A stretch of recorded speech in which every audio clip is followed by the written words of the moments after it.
Tea கடை kitchen சொந்தங்களுக்கு வணக்கம். ஃப்ரெண்ட்ஸ், நம்ம வீட்டில் இருக்கிற சின்ன குழந்தைகள்லாம் கடைகளில் பாக்கெட்டில் கிடைக்கக்கூடிய அந்த குர்குரேவை ரொம்பவே விரும்பி சாப்பிடுவாங்க.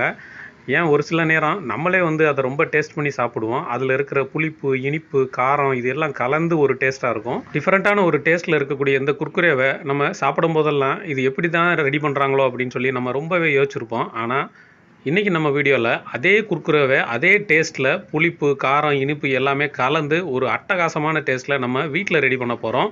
இந்த மாதிரி நீங்கள் வீட்டில் செஞ்சு கொடுத்துட்டீங்கன்னா உங்கள் வீட்டில் இருக்க குழந்தைங்க கடைகளில் உள்ள அந்த பாக்கெட்டை வாங்கவே மாட்டாங்க. இது ரெடி பண்ணுறது ரொம்பவே ஈஸி தான். இப்போ வாங்க நம்ம ரெடி பண்ண ஆரம்பிக்கலாம். இப்போ இதை ரெடி பண்ணுறதுக்கு மெஷர்மெண்ட் கப்பில் 1 கப் அளவுக்கு அரிசி மாவு எடுத்துருக்குறோம். இது வெயிட்டுன்னு பார்த்தீங்கன்னா 200 கிராம் இருக்கும். அடுத்ததாக இது கூட 1/4 கப் அளவுக்கு கடலை மாவு எடுத்துருக்குறோம். இது வெயிட்டில் ஒரு 50 கிராம் இருக்கும். இது கூடவே 2 டேபிள் ஸ்பூன் அளவுக்கு கோதுமை மாவு எடுத்துருக்குறோம். இதையும் இது கூட சேர்த்துக்கலாம். இப்போ இதில் 1 பிஞ்ச் அளவுக்கு சோடா உப்பு சேர்த்துக்குருவோம். கூடவே 1/2 டீஸ்பூன் அளவுக்கு உப்பு சேர்த்துக்குருவோம். அடுத்து இதில் நம்ம தண்ணி சேர்க்கணும். இந்த தண்ணி மெஷர்மெண்ட் கப்பில் 2 கப் அளவுக்கு சாதாரண குளிர்ந்த தண்ணி தான் சேர்த்துருக்குறோம். சுடு தண்ணி கிடையாது. நீங்கள் வீட்டில் சேர்க்கும் போதும் தண்ணியோட அளவு இதே அளவுக்கு கரெக்டாக சேர்த்துக்கோங்க. உங்களுக்கும் சரியாகவே வரும். இப்போ இந்த தண்ணியோட இந்த மாவு எல்லாமே நல்லா கரையணும். இதை இந்த மாதிரி ஒரு விஸ்கு வச்சு மொத்தமாக எல்லாத்தையும் கலந்து விட்டுலாம். நீங்கள் கையை வச்சு கூட பிணைஞ்சிக்கலாம். இதை நல்லா கட்டி எதுவும் இல்லாத அளவுக்கு ஃபுல்லாக கம்ப்ளீட்டாக கரைச்சி எடுத்துக்கிறணும். 1 நிமிஷம் தொடர்ந்து விடாமல் நம்ம கலந்து விட்டுக்கிட்டே இருந்தாலே போதும். எந்தவித கட்டியும் இல்லாமல் எல்லாமே நல்லா கரைஞ்சிரும். இதை நம்ம ஒரு ஸ்பூனில் எடுத்து பார்த்தோம்னாலே நல்லா பால் மாதிரி வடியும். இந்த அளவுக்கு கரெக்டான பதத்துக்கு இருந்தாலே போதும். இப்போ அடுப்பில் ஒரு பாத்திரத்தை வச்சுக்கிட்டு இதை எல்லாத்தையுமே அதில் ஊற்றிடலாம். அடுப்பை இந்த டைமில் மீடியம் ஃப்ளேம்லேயே வச்சுக்கிறணும். ரொம்ப அதிகமாக வச்சிடக்கூடாது. வச்சுட்டோம் அப்படின்னா சீக்கிரம் அடிபிடிக்க ஆரம்பிச்சிடும். மீடியம் ஃப்ளேம்லேயே வச்சுக்கிட்டு மெதுவாக இந்த மாதிரி கலந்து விட்டுக்கிட்டே இருந்தாலே போதும். கொஞ்சம் கொஞ்சமாக அந்த தண்ணி எல்லாமே இஞ்சி வர ஆரம்பிக்கும். நம்ம ஊற்றின இந்த மாவு பாலுமே கொஞ்சம் கொஞ்சமாக கட்டி சேர ஆரம்பிக்கும். இதை எந்த ஸ்டேஜில் இறக்கணும் அப்படிங்கிறத நான் சொல்கிறேன். நீங்கள் பார்த்துக்கிட்டே வாங்க. இந்த நேரத்தில் பார்த்தீங்கன்னா அங்கங்கே கட்டிகளாக விழுகிற மாதிரியே தெரியும். நீங்கள் அதை பற்றியெல்லாம் எதுவும் யோசிக்க வேண்டாம். தொடர்ந்து அப்படியே கலந்து விட்டுக்கிட்டே இருந்தாலே போதுமானது. இப்போ நம்ம இதை அடுப்பில் வச்சு கிண்டி விட ஆரம்பித்து கிட்டத்தட்ட 5 நிமிஷம் ஆயிடுச்சு. இப்போ தான் ரொம்ப கட்டி பதத்துக்கு வந்திருக்குது. இதை தொடர்ந்து நம்ம அப்படியே கிண்டிக்கிட்டே இருப்போம். இப்போது இந்தளவுக்கு நல்லா கட்டியாகி வந்த உடனே 1 குழிக்கரண்டி அளவுக்கு நெய்யை நல்லா உருக்கி இதில் சேர்த்துக்குருவோம். நீங்கள் வீட்டில் எண்ணெய் இருந்தாலும் சேர்த்துக்கலாம். ஒரே மாதிரி தான் இருக்கும். இப்போ நெய் சேர்த்துட்டு மறுபடியும் இதை கலந்து விட ஆரம்பிக்கலாம். இது எல்லாமே இன்னும் கொஞ்சம் நேரம் நல்லா கட்டி ஆகணும். இந்த நேரத்தில் நம்ம நெய் சேர்த்து கிண்டுறதுனால இது இன்னும் கொஞ்சம் நல்லா கட்டியாகி உருண்டு வர ஆரம்பிக்கும். நமக்கு கிண்டுறதுக்கும் கொஞ்சம் ஈஸியாக இருக்கும். இப்போ இந்தளவுக்கு கிட்டத்தட்ட ஒரு 7 நிமிஷம் ஆகிருக்குது. இந்தளவுக்கு கிண்டி முடித்த உடனே இதை எடுத்து அப்படியே ஒரு பாத்திரத்துக்கு மாற்றிடலாம். இது பார்க்க நல்லா அல்வா பதத்துக்கு இருக்கும். இந்த ஸ்டேஜில் இருந்தாலே போதுமானது. இதை பிளேட்டுக்கு மாற்றி ஒரு 10 நிமிஷம் நல்லா ஆற விட்டுருவோம். அப்போ தான் திரும்ப நம்ம பிசைஞ்சு குர்குரே செய்கிறதுக்கு ஈஸியாக இருக்கும். இப்போ 10 நிமிஷம் ஆயிடுச்சு. மாவு நல்லா ஆறி வந்துருச்சு. இந்த நேரத்தில் ஒரு 2 டேபிள் ஸ்பூன் அளவுக்கு கார்ன்ஃப்ளவர் மாவு சேர்த்துக்குருவோம். இந்த மாவு சேர்த்து இது எல்லாத்தையும் மறுபடியும் நல்லா பிசைய ஆரம்பிச்சிடலாம். அந்த நம்ம சேர்த்த கார்ன்ஃப்ளவர் மாவு எல்லாமே மறுபடியும் அதோடு சேர்த்து ஒன்றா கலக்கணும்.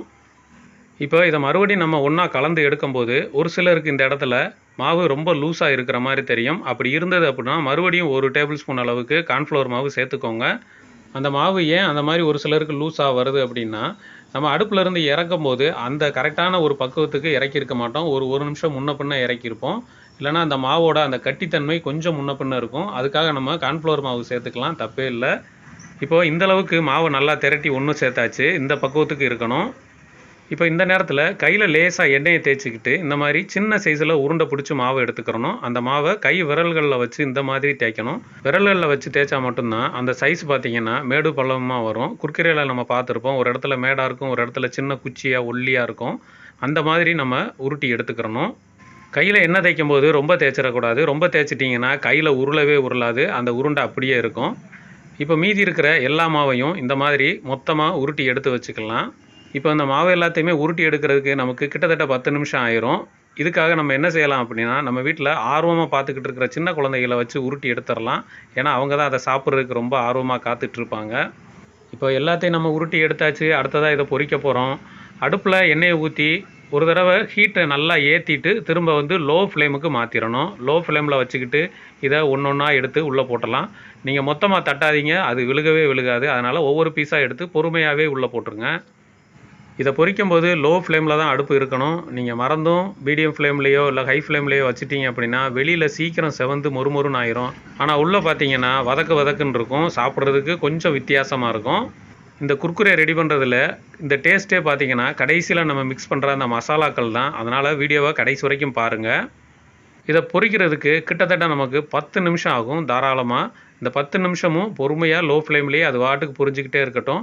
அப்பப்போ கரண்டியை வச்சு மட்டும் இதை நல்லா கலந்து விட்டுக்கிட்டே இருக்கலாம். இதை நம்ம எண்ணெயில் போட்டு கிட்டத்தட்ட ஒரு 7-8 நிமிஷம் வரைக்கும் வெள்ளையாகவே இருக்கும். அதுக்கப்புறம் தான் கொஞ்சம் கொஞ்சமாக வந்து கலர் மாற ஆரம்பிக்கும். இப்போ பார்த்தீங்கன்னாலே தெரியும், லைட்டாக ஒரு எல்லோ கலரில் வந்துக்கிட்டு இருக்குது.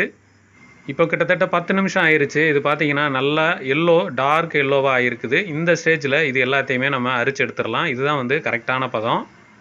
இது எல்லாத்தையுமே அரிச்செடுத்து நல்லா ஒரு அகலமான பாத்திரத்தில் வச்சுக்கிருவோம். அப்போ தான் நம்ம மசாலா மிக்ஸ் பண்ணுறதுக்கு சரியாக இருக்கும். இப்போ எல்லாமே நம்ம பொரிச்சு எடுத்துட்டோம். இதை இந்த பாத்திரத்தில் போட்டு மொத்தமாக வச்சுக்கிருவோம்.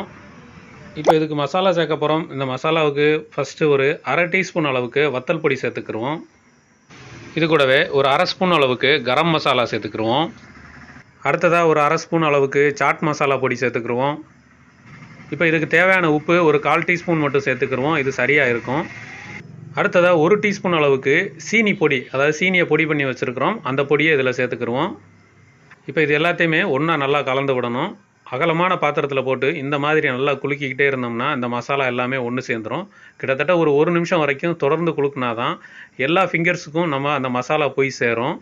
இப்போ நல்லா கலந்து விட்டுட்டோம். நமக்கு ஒரு சூப்பரான கடைகளில் கிடைக்கக்கூடிய அதே குர்குரே நமக்கு கிடச்சிருச்சு.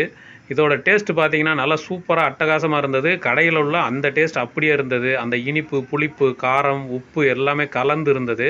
பிள்ளைங்க சாப்பிட்டாங்க அப்படின்னா விடவே மாட்டாங்க. திரும்ப திரும்ப உங்களை வீட்டில் செய்ய சொல்லி தொல்லை பண்ணிக்கிட்டே இருப்பாங்க.